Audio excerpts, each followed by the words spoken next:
Assalamualaikum warahmatullahi wabarakatuh. Sampurasun. Dina kesempatan ayeuna Bapak bade masihan materi kalimah konotatif dan denotatif. Pengertian.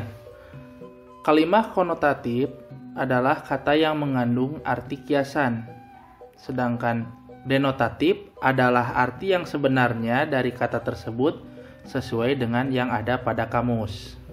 Contoh, imah pabudi teh dicet hejo. Kaduana, jang mamat mah hejo kana duit teh.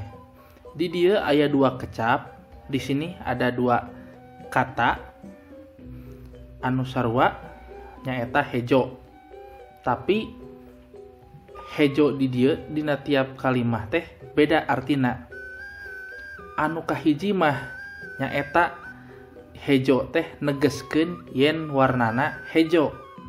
Anu kadua mah hejo teh nyaeta kata lain tina resep atawa beuki kana duit teh.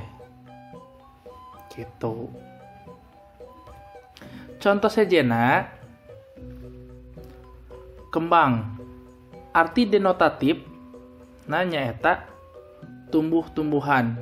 Kalimahna kembang anggrek di buruan dipetik suci. Arti konotatif paling cantik. Kalimahna neng dea tea kembangna di kampung eta mah. Nu kadua bentang. Arti denotatif benda angkasa. Kalimahna di langit bentang ting karelip.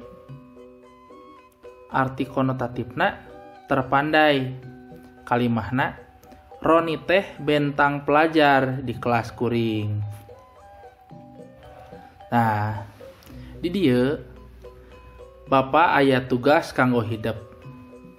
Nyaeta carilah arti denotatif dan konotatif dari 1.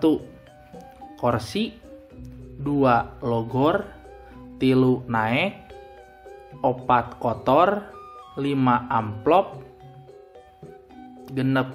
Seuseut, 7. Turun, 8. Bersih. Kerjakeun tugasna dina kertas lembar atanapi buku, dipotokeun, lajeng dikintunkeun kana WA Bapak. Kanggo absen, isi di kolom komentar. Tong hilap, like sareng subscribe. Sakitu wae nu tiasa kapihatur ku Bapak. Assalamualaikum warahmatullahi wabarakatuh. Sampurasun.